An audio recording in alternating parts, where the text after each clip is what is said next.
Welcome everyone to this meeting of the Standards Committee. Firstly, there are no fire alarms scheduled, so if the fire alarm sounds, please evacuate the building immediately. The fire exit is located at the side of this room, through reception and meet in the War Memorial Park. This meeting is being webcast live on the internet and will be available on YouTube after the meeting. And please can I remind members and officers, including myself, that in order to be heard clearly within the room by those present and on the webcast, that you must speak directly into your microphone. The microphone stem can be moved so it is close to your mouth as possible. And please switch off your mobile phones. So, leading on from that, apologies for absence and substitutions. I've been notified that parish councillors Ian Elkins and Linda Agnew have sent their apologies for this meeting. Are there any other apologies for absence? I noticed we've got an absence.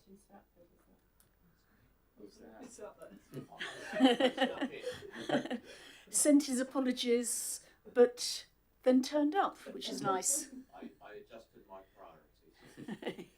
Yeah. Declarations of interest. Are there any declarations of interest? Urgent matters. Are there any urgent matters? No. So, minutes of the meeting held on the 4th of December. Are the committee happy that the minutes of the meeting held on the 4th of December 2023 are an accurate record? Excellent.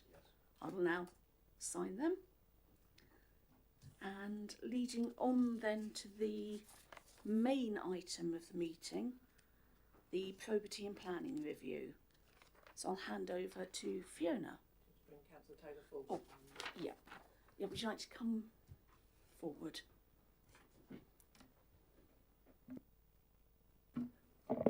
Thank you. I'll just do a quick introduction. So the Probity and Planning Code of Practice is one of the protocols in the Constitution. It hasn't been updated for a few years now and requires a refresh, particularly taking into account the Model Code of Conduct for Councillors, which was adopted in 2022, and the Local Government Association Probity and Planning Advice. So the suggested amendments are contained in Appendix 1 as tracked versions, and Appendix 2 is the clean version, and those amendments reflect the code and the LGA advice. So I'm inviting the committee to make any comments on the amendments.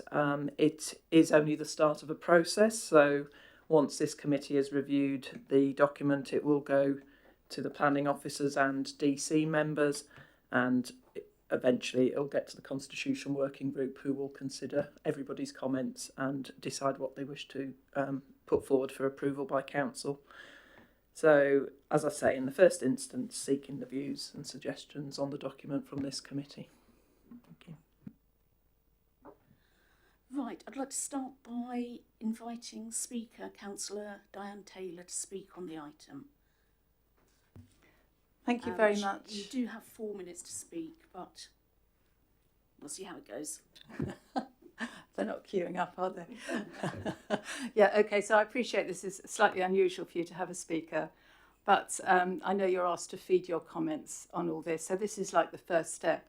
And I've just got two things really that is burning in me a little bit, and I thought, well, this is my first opportunity to express it and to see if you perhaps agree with me, perhaps don't.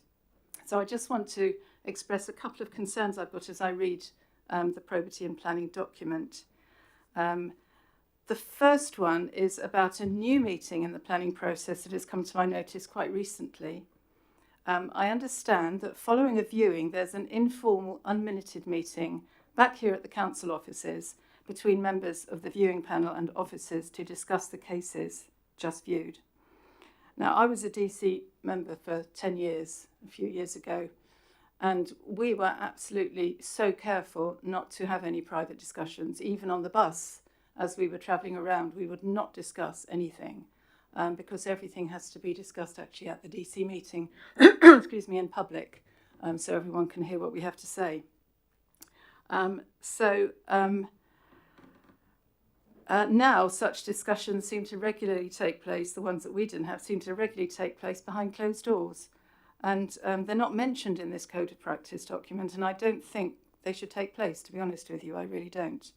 Not only are the meetings unminuted, but even if we're assured that they're just to get the facts right, ask questions, etc., that curtails open discussion and questioning in the committee meeting itself.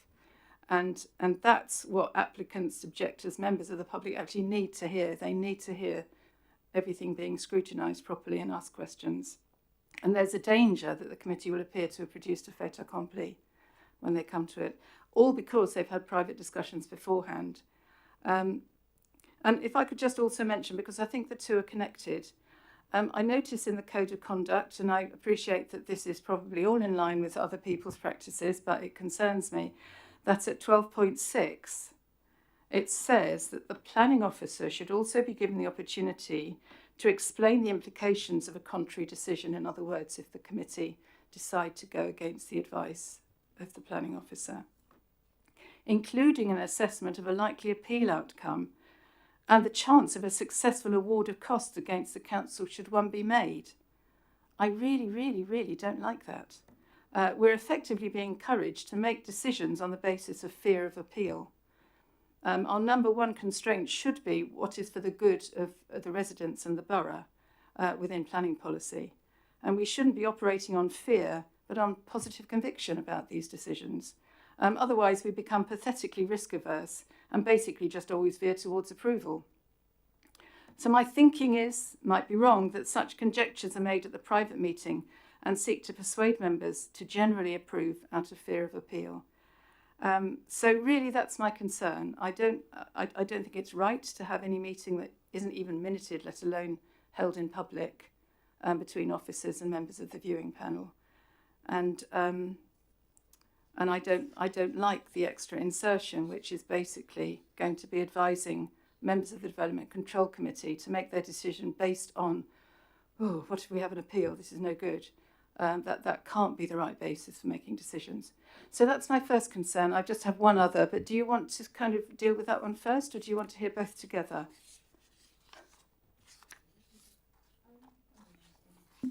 Yes, hear both together. Okay, so I'll then retreat, obviously, and it's completely over to you, and I shall keep quiet. So my second one is to do with pre-application planning panel meetings. So I've been informed that the members' pre-application panel meeting is just a step in the process of engagement between applicants and councillors. That's fine, that's fair enough, I see that.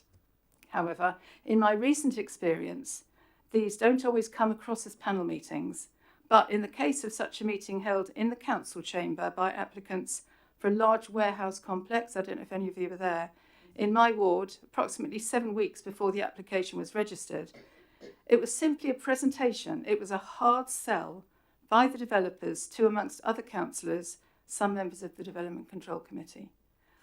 Not everything that was presented to us was actually accurate either, but there was no comeback. It was a professional, slick, persuasive presentation, front-led with PowerPoint slides, and glossy publications given to everyone. Now, the opening paragraph of the pre-application section in your probity and planning document states, section 10, councillors will want to be involved in public meetings and pre-application discussions. However, it would be easy for such discussions to become, or be seen by objectors to become, part of the lobbying process on the part of the applicant. This may create some risks for councillors, particularly those who are members of the Development Control Committee, and for the integrity of the decision-making process. I do think that integrity has been compromised, certainly in the meeting that I went to. I mean, bear in mind that for those people who object to that application, they will have 4 minutes between them at the Development Control Committee to say what they've got to say. And yet some members have already had a complete presentation of this whole scheme. So, and I did speak to some DC members after the meeting, and they were all impressed and persuaded. I mean, it was a persuasive thing, of course it was. But for me, that's not acceptable, therefore, that they should have been subjected to that. I think that if pre-application meetings are going to take the form of professional presentations in a presenter audience format, they shouldn't be attended by DC members. So that's my request for you to discuss that, if that's okay. And thank you for listening to me. And if anybody wants to ask any questions, that's fine. If not, I'll go and sit down.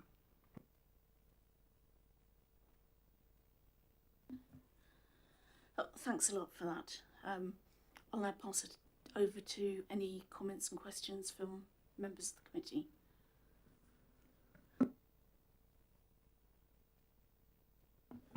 Thank you, Chair. I think it's very important. This is something we've talked about for other meetings, where you have meetings where you can have sensitive stuff and it's being discussed behind closed doors. And I think what Councillor Taylor's highlighted is very important. It's really hard, isn't it? Because obviously if you're going out on a site viewing and then there's just some clarification of points, I can understand why people might want to just discuss around that one. But obviously I think the issue is, I think the argument going between both of these is you are tied in to planning law, and as it's a regulatory quasi-judicial committee, I think is the term, and Fiona's nodding. So there is a sort of an element of legality around it.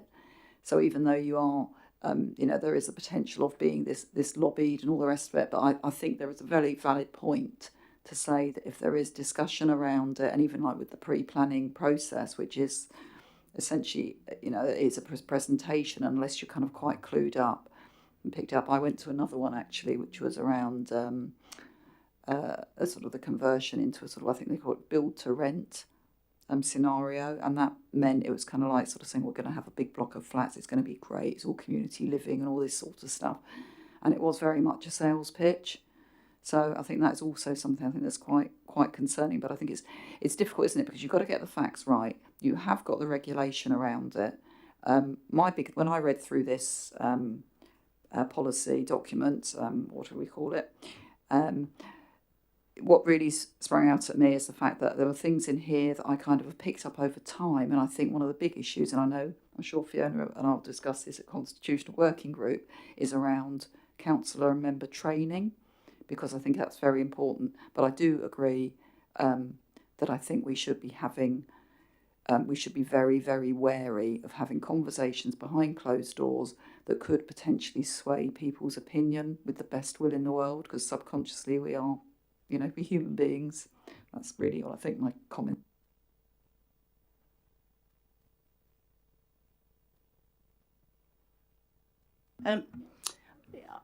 I also, Diane, have had some concerns because I've been to a number of site visits myself, and I know that there was mentioned that they then get together in the council office, and I've been asked by other people what that is about, and I said I don't know because I'm not on DC, which I choose not to be on, which allows me to say what I wish when I'm not fettering my discretion, and I can call things in.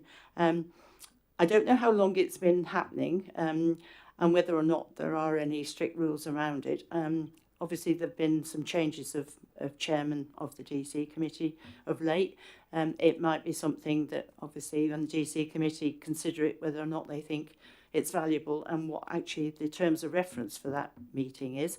It might be a good thing if that was a little minute in the paperwork that actually comes as an update of what might have transpired at that meeting, because there's still a chance to make an update for the DC committee. It is difficult. I went on the same presentation that Councillor Taylor did about the warehouses, not because it's in my ward or because I'm particularly interested in warehouses, but because I'm quite interested in what's going on down that neck of the woods because of possible hospitals and maybe some other buildings happening quite close. So I went along. I didn't get there till late because I got the timing wrong, but I did get all the glossy. And I mean, obviously there are some that people have been to before, I'm absolutely sure. I wasn't convinced by necessarily what they had to say. I know that they were doing a good job, and obviously we listened with, respect to them. But at the end of the day, I suppose it's their right to ask for us to see that, and they can go and do a public presentation, and we could go along to that anyway. And I've been asked to some of those, and I often get asked, on a private basis to go and talk to people about a particular application. I know the town council that I also belong to get asked sometimes if people can come along and talk, and we have the basis that yes, they can come in the public forum of our meetings, so it's open and any member of the public can come and ask the question. And so we've had presentations by some big developers who are coming along and doing that, and Pembroke Parish Council do the same. So again, whether or not that is something that we really ought to be saying is maybe it gets webcast, and so everybody has an opportunity. I don't know, that may be a suggestion. Thank you, Chair. It's interesting hearing from the outside perspective, because I sit on DC currently. So the 2 points that I heard from Councillor Taylor, I strongly disagree with the first point she made, and I strongly agree with the second. I'll start with the second. The pre-application presentations that we receive. Just last week there was a DC meeting, and I had to abstain on a vote because we had an HMO application in my ward, and they had offered ward councillors, obviously myself included, the opportunity to hear quite an in-depth presentation about a year ago from people who worked for the company that were making the application. We heard all of the pros, obviously none of the cons, because they're not going to put their own foot in it, so to speak. And I didn't feel comfortable making a decision on the application, having heard that presentation. Like you said, it was only the 4 minutes from residents. They were clearly very passionate in their presentations. I'd also heard personally from residents. That is the job of a ward councillor. The fact that I'd had an hour-long presentation, one-on-one, or three-on-one, as it were, with somebody making an application to DC, I would really support members of DC being kept out of any pre-application presentations. I think it's useful for ward councillors to know, because then they can advise residents who come to them with potential concerns. So they should still happen, pre-application presentations should still happen, but DC members who happen to represent that ward should not be attending those. The first point I find very interesting. I've heard what other members have said. Those meetings that we have after viewing panels, I think, are important, but they're not minuted, because that's really, other than maybe emailing the planning team directly, and I'll come back to that, that's really the only opportunity we have to ask stupid questions in a non-public format. I have asked many a stupid question in those meetings, and I've heard many stupid questions from other members. We are only human. We get that full 200-300 page agenda a couple of days before the viewing panel. We don't have time to read through the entire thing. Certainly I don't, because I work full time. So I will attempt, if I can make it with my work commitments, to go to the viewing panel, and then after the viewing panel I will ask all the stupid questions that have come up about those applications, and then I will read the full agenda over the weekend, and having asked those questions, that will help focus where I'm really in depth focusing my reading and where I'm just skimming, because a lot of it is just irrelevant. If those are minuted or broadcast or whatever, I think there's going to be more stupid questions coming out in meetings, or worse, people won't ask the stupid questions that occasionally actually raise a really good talking point or something that's important to think about. If people are too afraid of the public going, what's this guy on about? He's clearly not read anything. Well, no, we haven't read anything by the Friday because we don't have time. So yeah, that's my view on the usually very brief meeting as well. We maybe see 2 or 3 of the applications at the viewing panel, and then we ask questions about that. Maybe if we've had time to skim read the rest of the applications as well, we'll ask specific questions about what we might be confused about in the report. But we need the opportunity to clarify things where we're confused, because we don't want to be doing that in a public meeting, because that will cause members of the public to maybe lose faith in the process if we're sat there looking like idiots. But that's my opinion on it anyway. Maybe I've not convinced anybody with that. The planning officers being able to give details of the likelihood of an appeal and potential costs around that, I think is also very important. I'm often the voice in the room that's saying, you can't make a decision because it will get appealed and we will lose.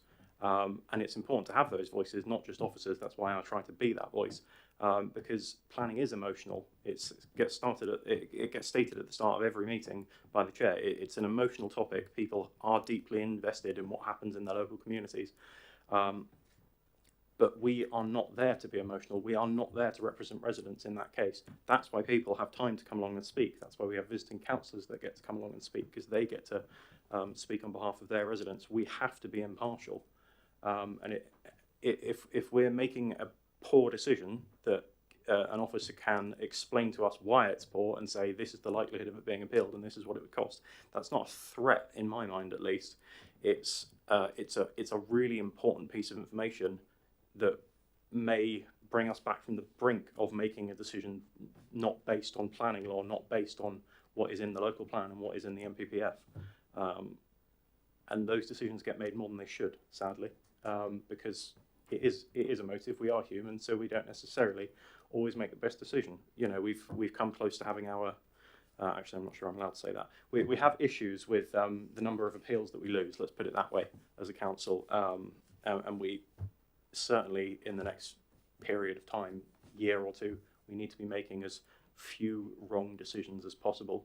And if this is something that can allow officers to guide us away from those poor decisions, I think it's important that it's in there. So that's my thoughts on everything Councillor Taylor has said. But I appreciate her coming along. The pre-application presentation point is very important, and I'm hoping that can be addressed.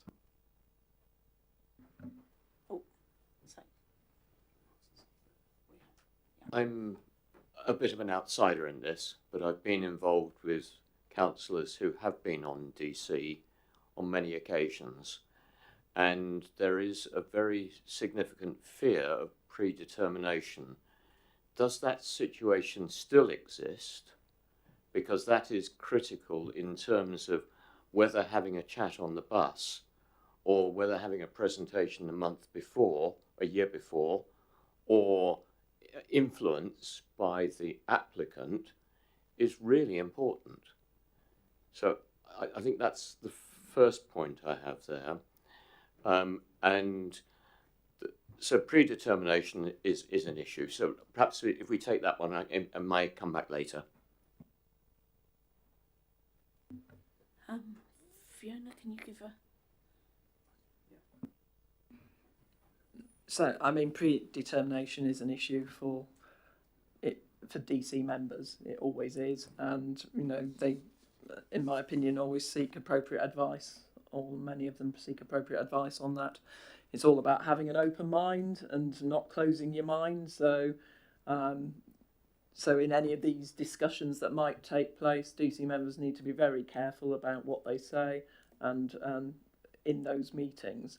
So it's, yes, it is a significant issue still, predetermination, but there's ways of dealing with it, and hopefully this guidance also helps put that into context. So, yeah. Did you have a second point? I think my second point is that access to development control counsellors rather than officers, is that according to how much money you're prepared to pay? Should we be allowing it for anyone who's really passionate about the extension to their house that comes before DC, or only if it's a multi-million-pound scheme? What is the threshold at which you can have access to DC councillors? So sorry, I don't know what the. I'm sure it's not to do with money. I don't know what the levels are on that. I don't know.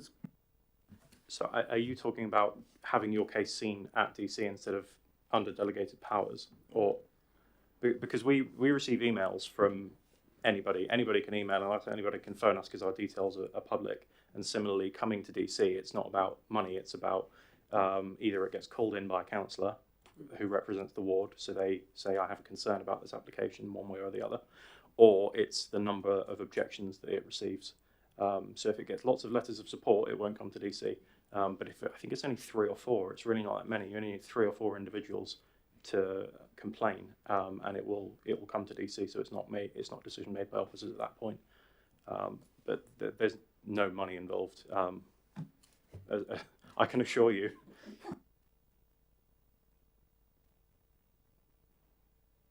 Sorry, can I come back on that? Because I think it is that if a planning application is coming before DC, then it concerns me a little bit that if it's a big enough one and they can afford a glossy presentation, then they're allowed to have a pre-event at which they have access to those members of the Development Control Committee who should be not predetermining and who in general don't engage with the community on the issue. If they're on the DC committee, many of them will say, I can't talk about this beforehand, because if I talk about it beforehand and you feel that I'm saying that I think it's a good idea, or you think I'm saying it's a bad idea, then could be claimed to have predetermined. So I think that my issue is any application that comes before the DC, is it permissible that the applicant has access to a pre-committee meeting to present their case? Or is that only available if you're spending a lot of money on glossy presentations for a big warehouse? So that's the cost element. It's a cost threshold, not paying for the services of the DC councillors. Sorry, I'm not 100% sure. So there are two types of application of presentation that I can talk about. You've got the proper full pre-application ones. They are advertised to all members of the council, and any councillor can attend them to get more information. The one that I had, that I was uncomfortable then voting on, was offered specifically to ward councillors because it was a smaller scale thing. I have no idea if there's a money threshold. I'm fairly certain that the threshold is decided by the planning officers, and it's the level of public interest. I think I've heard the phrase, it's an application of significant public interest. So things like the warehouses get one because there is so much public awareness of it. But obviously that's a case-by-case determination. There might be more to it than that. There might be a formal process they follow, but I'm only a councillor, I'm not an officer, so I'm not sure. Right. I believe, Joe, you were next. Yeah, I think you're right. We, as the ward councillors, we get invited to lots of things. I keep getting invited to go and be somebody who wants to tell me all about putting some batteries in a particular field, and this is pre-application rather than the application itself. And some where they get invited when there's already an applicant and please go and listen in. And sometimes it's useful to get the information so you can go back to your ward and tell them what is happening. So it's a fine balance about whether you go. You know, I'm quite open that I went to see Bewley Homes with my colleague about the Skates Lane development some time ago, before even the local plan was being discussed or before they put the application in. But we went to find out what they were proposing so that we could actually see what people asked us the questions so we could answer them. I wouldn't have gone to that on my own. I took another councillor with me. And I know other councillors have been, because we all got invited to go on several occasions as well. So it's a balance of finding out what you need to do. But as I said, I don't make the decisions on DC, so I can always stand aside. But some people I know won't go because they think they may be seen to have an opinion. I don't know where we go from here. I think really I would suggest that what we need to ask is two things. What the planning officers think the purpose are of having the pre-meetings, and whether or not there is any etiquette for it that we could share. And two, under what basis the larger applications actually come to be presented. Obviously they use the council chamber, and they obviously have officers present to answer any questions. So it does take council time. So there is some money invested in, never mind the councillors who obviously are investing their time to come along. They don't get paid extra for turning up at that, and it's all discretionary whether they come or not. But it will take some time. So I'm assuming it's major applications such as the ones on the motorway warehousing and things like that actually get that ability. Obviously, if there's a big application like with Manydown, that's part of the Manydown committee, and that comes to the Manydown committee, and we get that presented there. So that's slightly different because that's obviously a committee. So there must be some dividing line somewhere, but it might be just useful for us to have that minuted at the DC committee when this goes to them after it's been to planning again. Maybe at DC, they should be trying to explain to us all why these things happen and what the purpose of them are. So it's useful. And just to give you notice, I've got another question on one of the other items afterwards. Thank you. Councillor Tustin, I think next. Thank you, Chair. I just wanted to clarify something that happens with applications, because obviously if you're not involved as a councillor, you wouldn't know. Basically, every week we get sent out from the planning department all the applications and enforcements that are open and closed. So we do we have visibility of them, and then we can obviously go on and look on the system, which is open in the public domain, to see what's going on. So we do get that. That's outside of the sort of the lobbying process.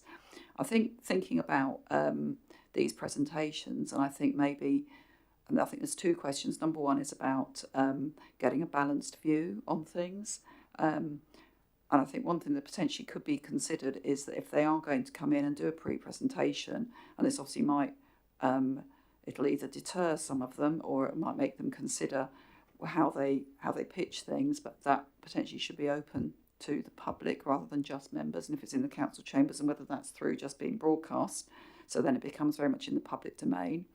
There's one thing that Councillor House-Sorrell was saying about worrying about asking questions and things. Well, I think in any meeting, first of all, I don't believe there is any such thing as a stupid question, and I think it doesn't matter what you ask, and certainly in any other committee we would sit and ask questions which the public will hear on papers prior to it, just to sort of try and clarify our thinking and whatever. So I don't think that should be a barrier to having things in the public view.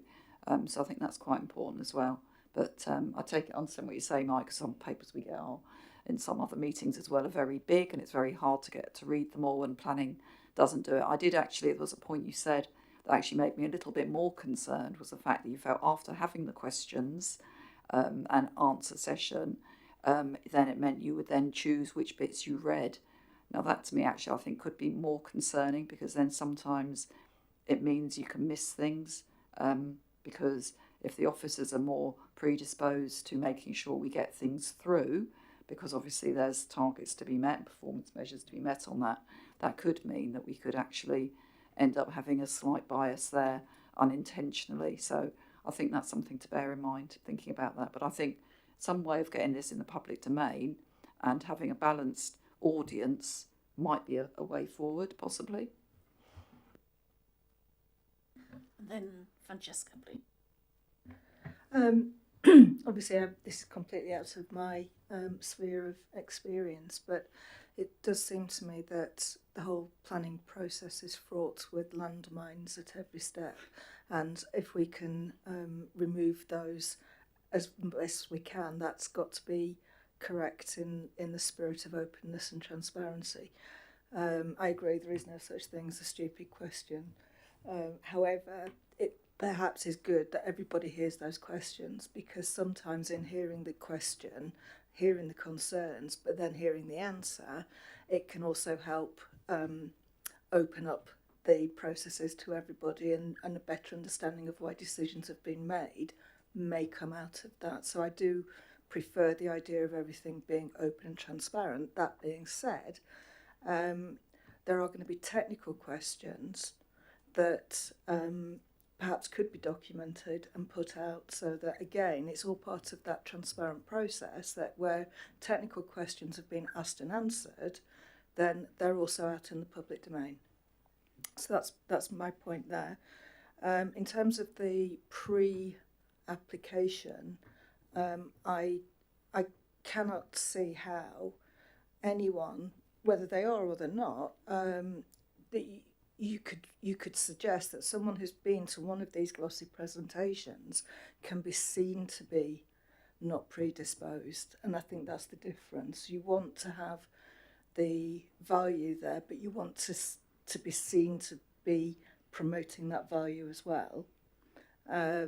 So if I think you're in an invidious position as a ward councillor when you've got something like this going on.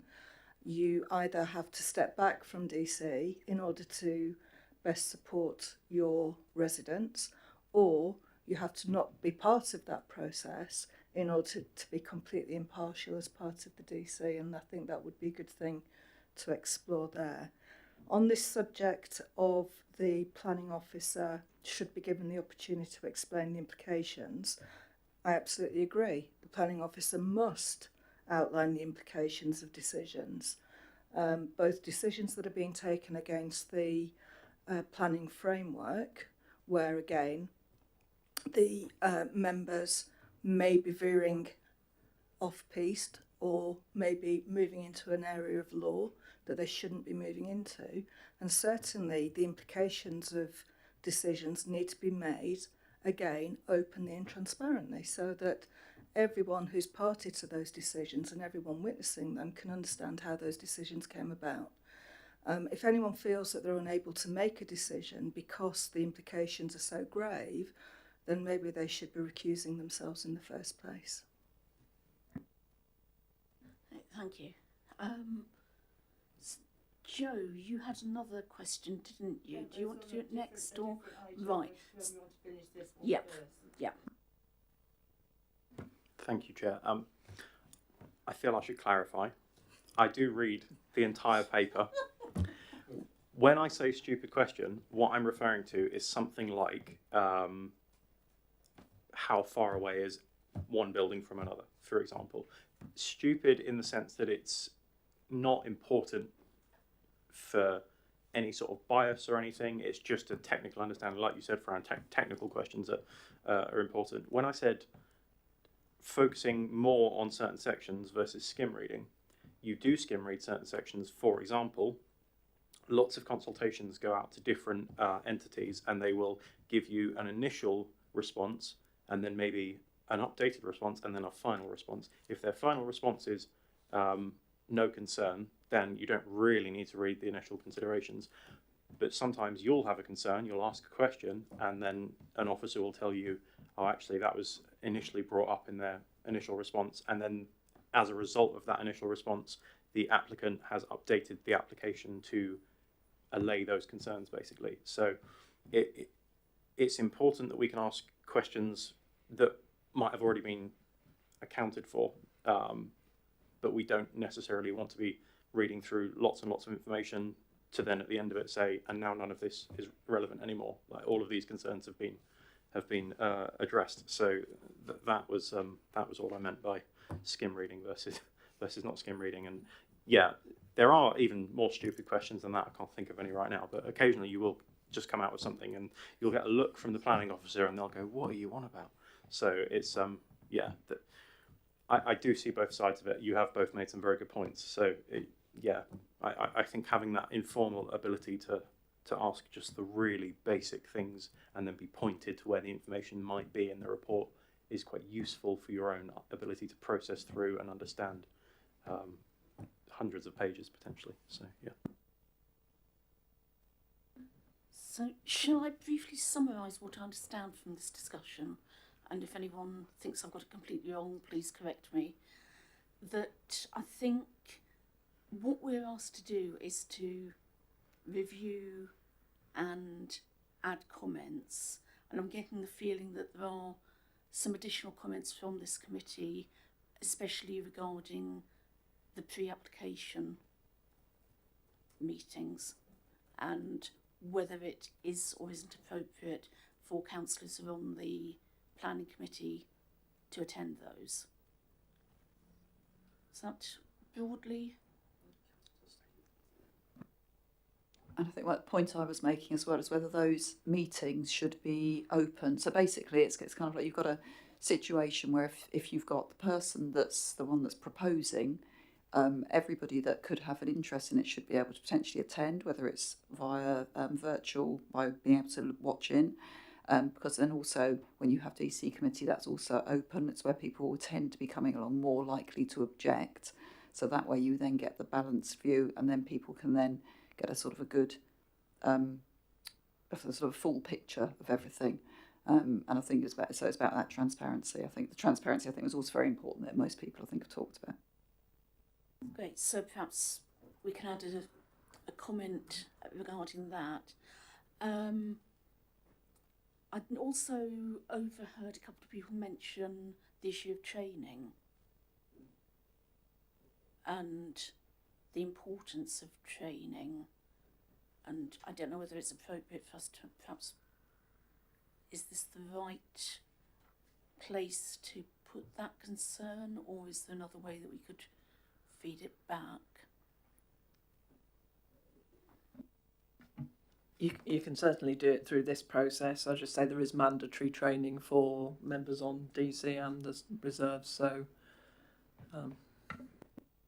I think, and Fiona will probably back me up if tell me if I'm wrong, but we could potentially put a recommendation through that we pass this across to whichever committee it is that's relevant. Not necessarily DC, it'd be the one that deals with making sure members have the training. Where do we do that? Do we do that?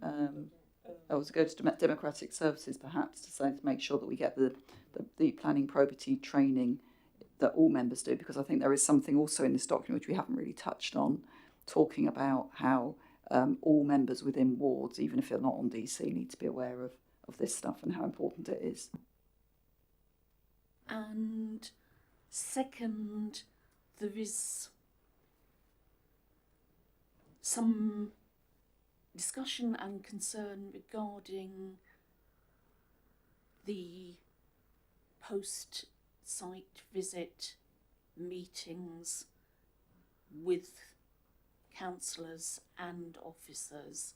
And as I understand it, the vibe is that it's not so much that anything inappropriate is happening, but there might be the appearance of something happening, and the issue of predetermination and things needing sorting out some way for, I understand this is an informal, and people to ask silly questions and get answers, but also the need for it to be visible and not an appearance of something happening underhand or people being influenced. So is that sort of possibly something around that to be added in? Right, so now moving on to different. Can I ask a question about 13.8? It actually refers to site visits that you might take if you're invited to go along to a site, either not necessarily pre-application, but usually when the application is there, and certainly as a ward councillor I get invited. And they do seem to suggest that I should take an officer with me, because it doesn't say only if you're on the DC, which I think is what the intention is, because I cannot imagine that the ward councillors are going to be very popular with our planning department if every time we want to go and look at a site, at the invitation of an applicant or not, or even if we're going to outside and do it from the road, that we have to take a planning officer with us. And I know they're very, very busy. So I think we probably need to add clarification that this refers to members of DC are recommended that they take an officer with them. I believe that is the case. And should I say that I have every sympathy with people on DC, because the paperwork is horrendous. As has been said, you get it 2 days before if you're lucky and you've had a chance to look at it before they actually go out for the site visit, and the paperwork is very, very large, and even although I have mine sent to me, they don't often arrive until after the site visit has happened. So obviously, if you're very lucky, you've managed to see some of it online. It is very difficult, and I do appreciate why they want to ask questions and why it might be useful to have that meeting afterwards to ask the technical questions that we've talked about, as long as they're actually minuted and they're transparent and people don't believe that you're doing something untowards. But DC committee is a very hefty committee, and I very much commend all of those that actually attend and all the paperwork they do have to read.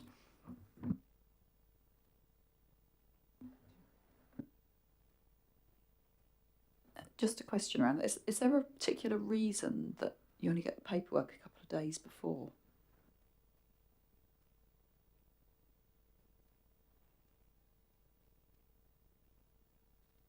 Yeah, I mean, I'm not sure of the specifics as to why it. We get it a week before the meeting. Obviously, the viewing panel has to take place before the meeting as well. So, I mean, it's just the nature of the fact that we have that thing in the middle, because 7 days before a meeting is ample time, but 2 days before the site viewing maybe isn't.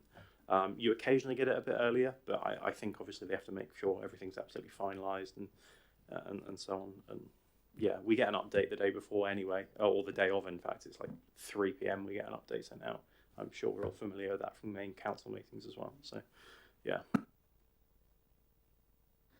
So, can I suggest possibly we recommend an alteration to 13.8 to add in distinction between members of the development committee and other councillors.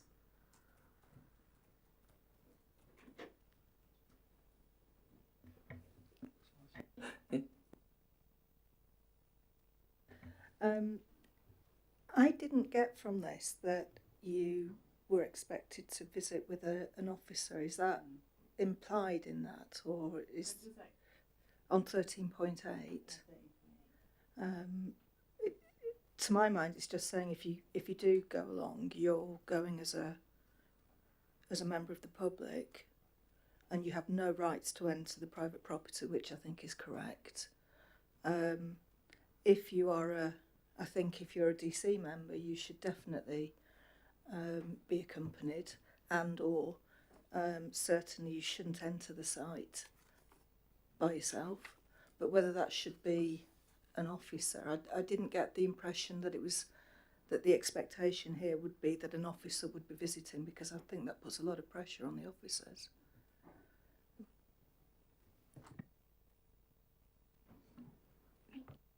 Thank you. So just say I understand where Councillor Slimion's coming from, but it is under the heading committee site viewing, so it is referring to actual members of development control. But I can add that in just to make it clearer, as the chair suggests. Any other comments, questions? Oh, thank you. Just the one small point, and it may be that I don't understand how these things work, but 3.6, that's gifts and hospitality. The original document was suggesting that councillors receiving gifts or hospitality above £25 had to seek advice, and that's now, that £25 has now gone. And so councillors receiving any gifts or offers of hospitality should seek advice. And I'm just wondering if that could be interpreted that any time they're offered a cup of tea or a biscuit, or so, do you see what I mean? You could be open to being accused of being naughty, whereas in fact any right-thinking person would think it's perfectly reasonable. So is having a figure in there more useful than not? So the actual code of conduct provisions now are £50 for registering gifts and hospitality. So the £25 was under the old code of conduct. I understand the point. I think if you're offered any, barring a cup of tea maybe, but other than that, I think if you're offered anything as a member of the Development Control Committee, you should be very, very cautious and wary about it. I know £25 might not seem a lot of money, but nice bottle of wine or something, I don't know. And so I prefer there not it be an assumption, that a presumption that you will not accept anything. You know, a glass of water's fine, I would have thought.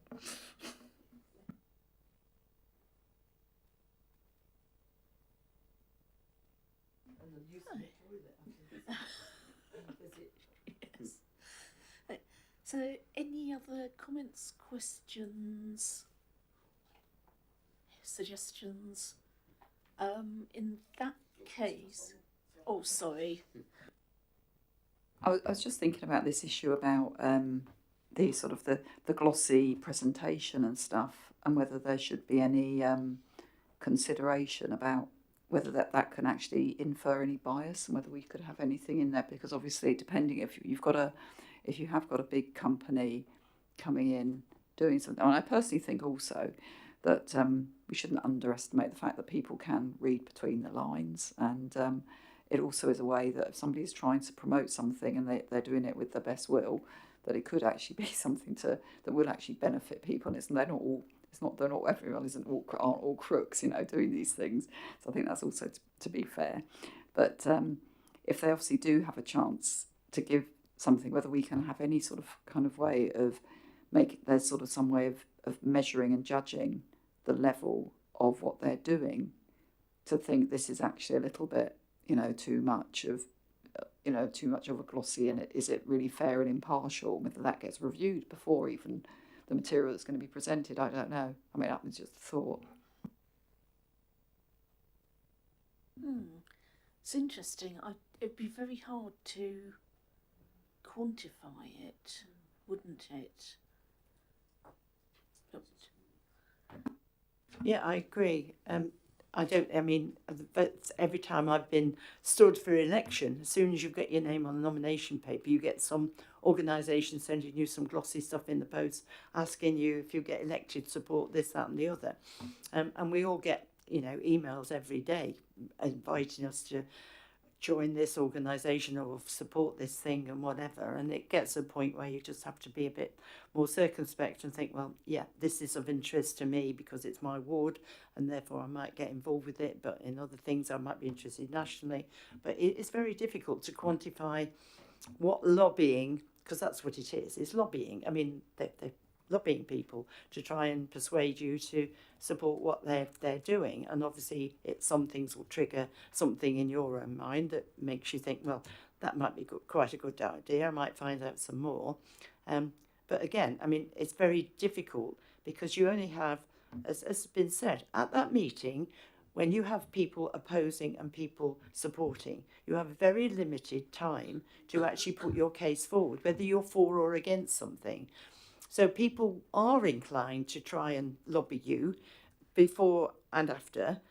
I get lobbied to not go and speak, and because that's all I can do on the meeting. Don't go along and speak. And I think, well, it's my duty to speak if my residents have been asking me to do so, and there's a difference of opinion, and I represent one side or another, and hopefully I can say both.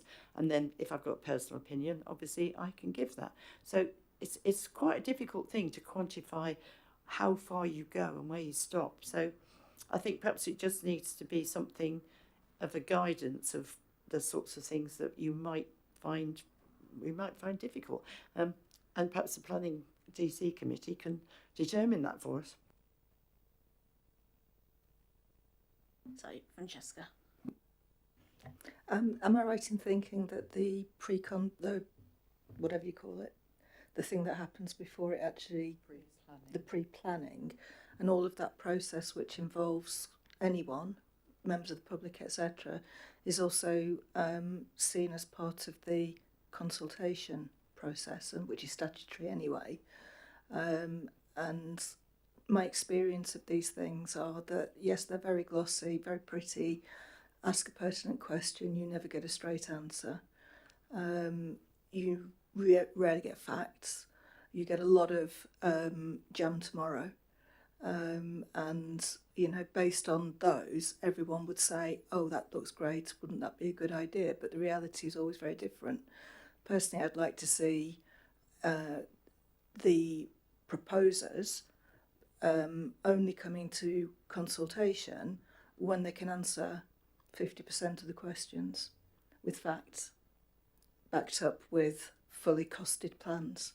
But I'm not sure how that's enforced either. But anyway, that's my... Right, so have we reached a conclusion about some of the amendments we'd like to add in? And so we will pass it for consideration by the Constitution Working Group. Yes, yeah. Is that recommendation agreed? Excellent, great. So moving on, the Code of Conduct Learning and Development Update. So I'll hand over to Fiona. Thank you. This is just an update from the last meeting. You'll see that the Deputy Monitoring Officer and I myself had a very busy January, training many parish councillors, both remotely by teams, and we did also some in-person sessions. We also did another training session for borough councillors as well. So although not perfect in terms of attendance by the borough councillors, it's much improved on what it was. We are going to take up the recommendation, I think it was from Councillor Tustain at the last meeting, about asking everybody to do the e-learning module on after the election to capture a few more. But I was very pleased with particularly with the parish training. We also did a training session with the parish clerks separately, and we're going to keep those meetings going now because they were very keen on having further training and development and updates on conduct and standards issues. So that's very well worthwhile. Yeah, it's good progress and good response. I was really keen to see the fact that trying to get a network of parish clerks going to overcome some of the isolation. And I know that previously there have been some issues with relationships between parish clerks and parish councillors in some parishes, and perhaps if they're not as isolated and they've got some peer support, it might make those relationships a bit easier and less complaints. Does anyone have any comments or? Yeah. Do you have a record or an idea of what proportion of parish councillors you've now been able to provide training for? It looks as though we've got about half the borough councillors, but in terms of the penetration that we've got and the record of whether training has been provided, do we have a record in that? I haven't actually counted up how many parish councillors there are in total, but we've got nearly it's about 70 or so trained as in January. I can calculate how many of those it is as a proportion. I don't have those in my head at the moment. Ooh. Sorry, I think this comes back to a very important point that comes out of the minutes of the last meeting in terms of being able to know whether any councillor has had training. We've got records on the borough councillors, but on the parish councillors, we have approximately probably 400 parish and town councillors, I would expect. There's around about 40 parish and towns. They've got an average of perhaps 7 members.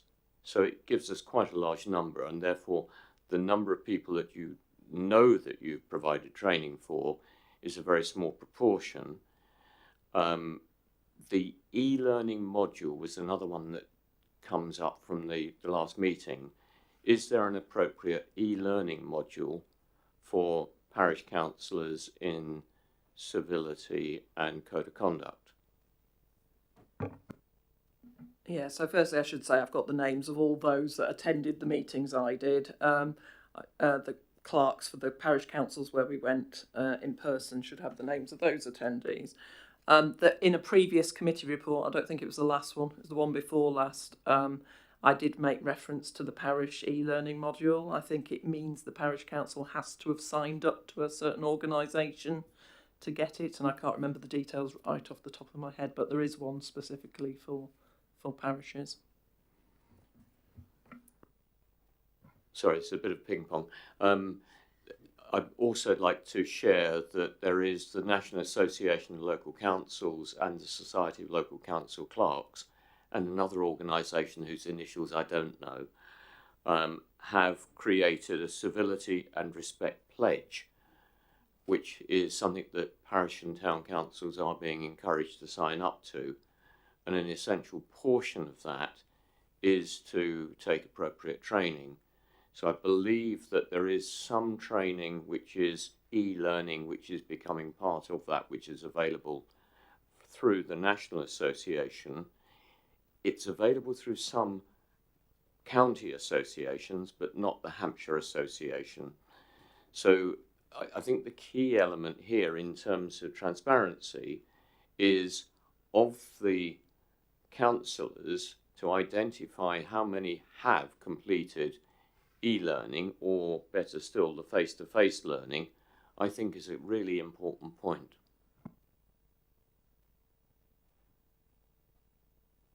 So you've noted that.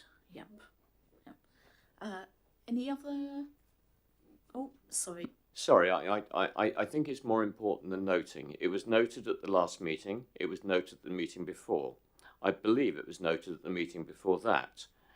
If it matters to the Standards Committee to know what proportion of parish and town councillors have taken appropriate training, then we shouldn't just note it, we should find some action, please.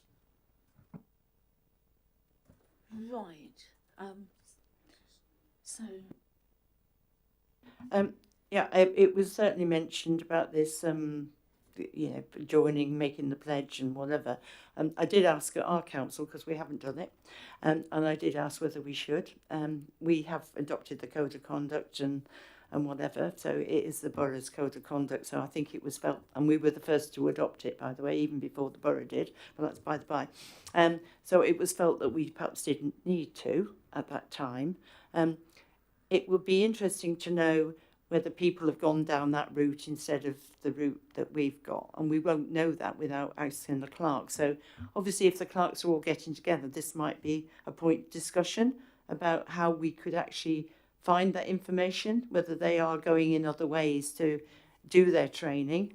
And obviously, yes, I'm pretty sure that HALC don't do it, but NALC do. But not everybody sort of subscribes to NALC because you have to pay, and some councils choose not to.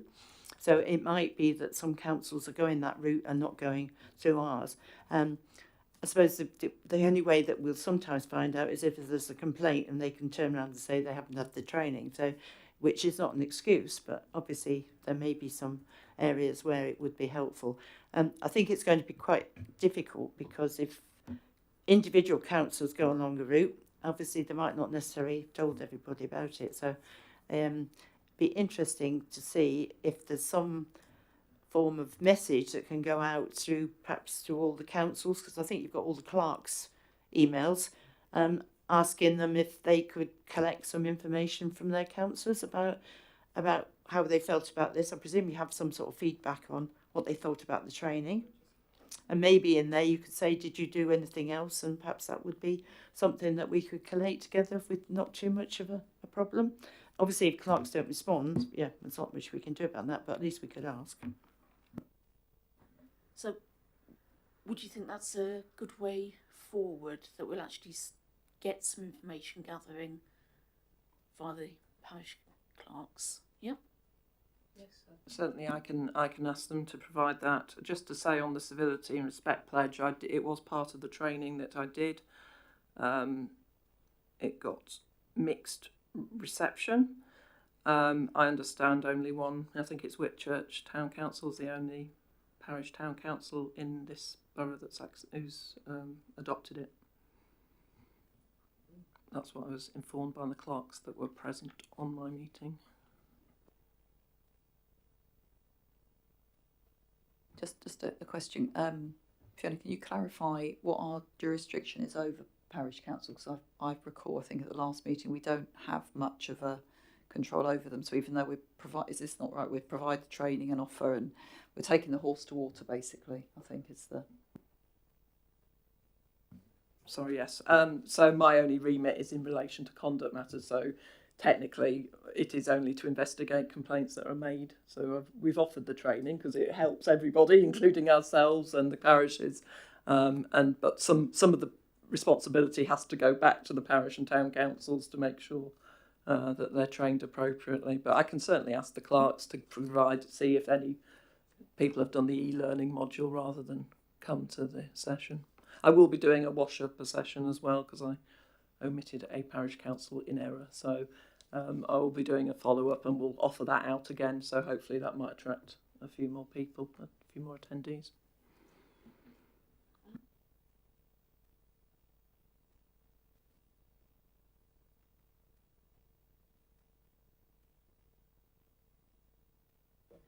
Sorry,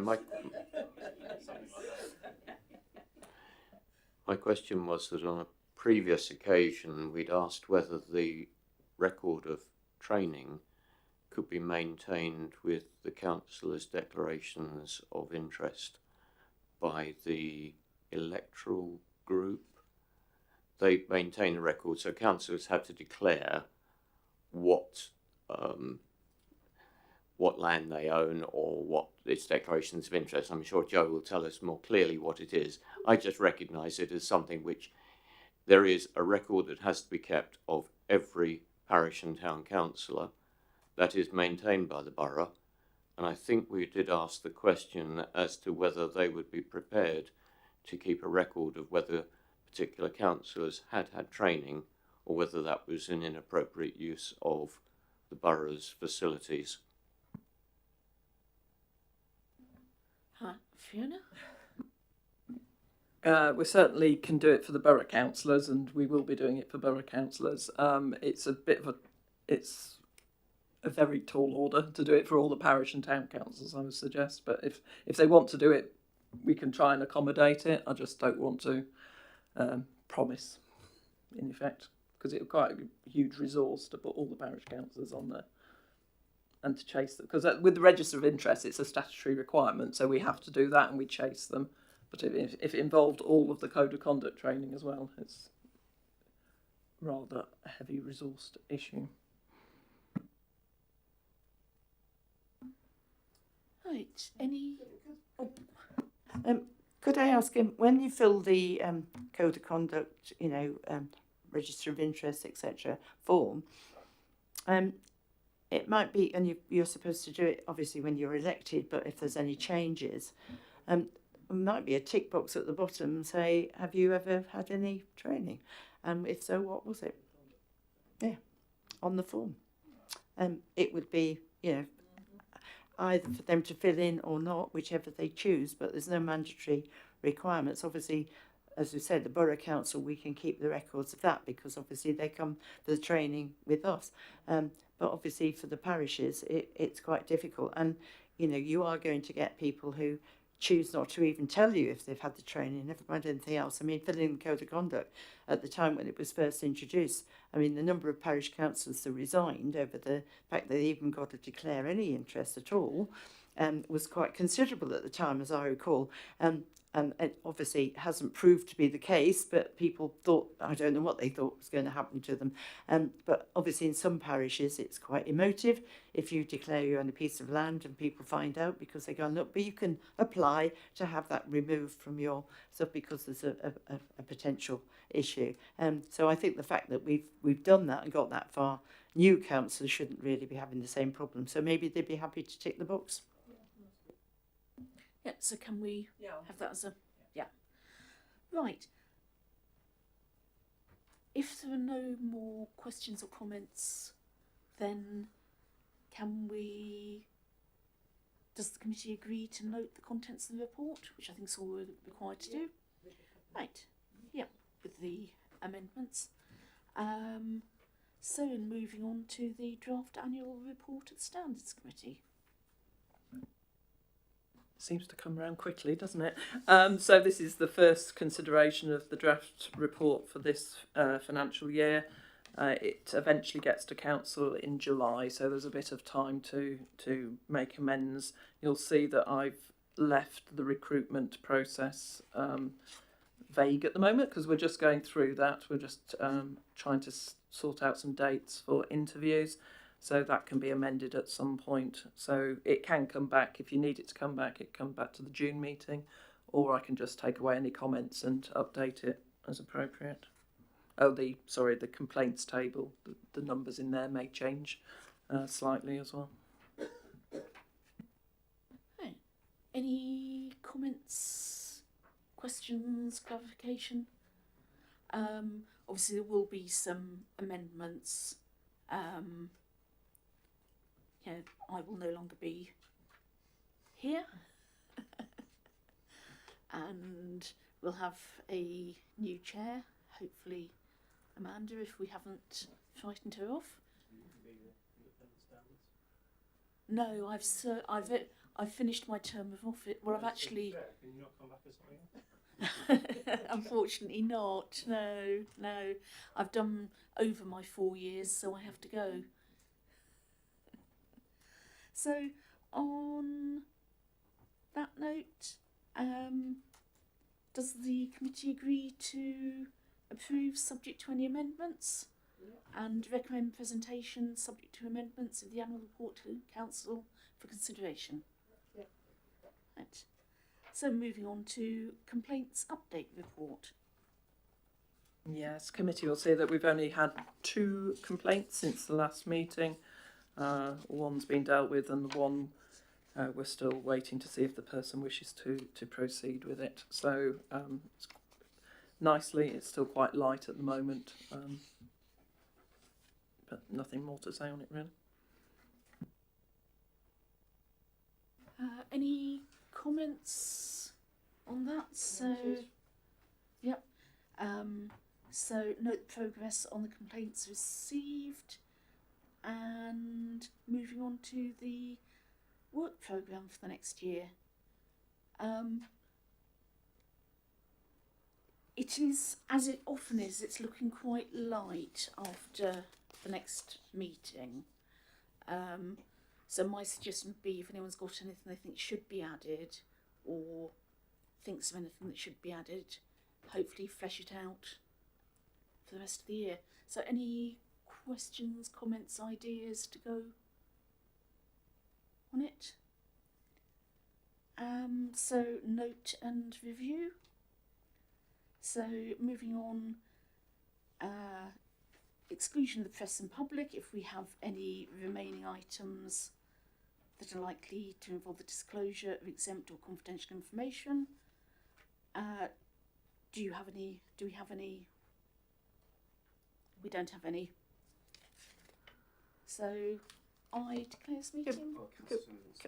Could I interrupt, Chair? I know it's the end of the meeting, so your indulgence, but I thought we can't let this pass, that this is your final meeting.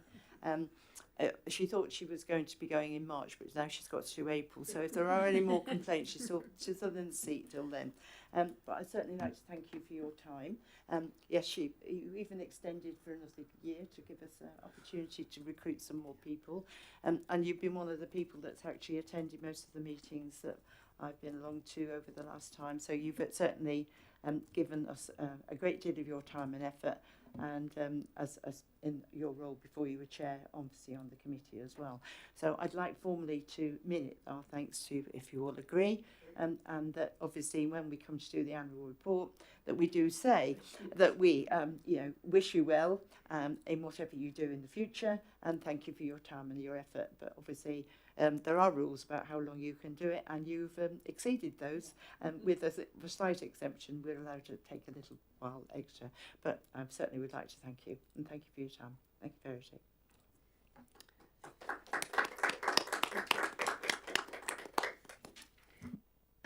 Thank you, everyone. I've really enjoyed this. It's been a pleasure, and I think it's a great role for somebody who's interested in local communities, in doing their small part to uphold local democracy and standards.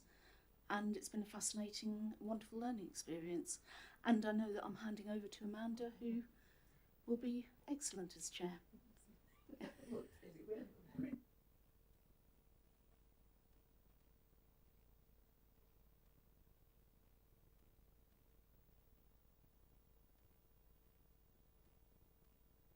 I now close this meeting.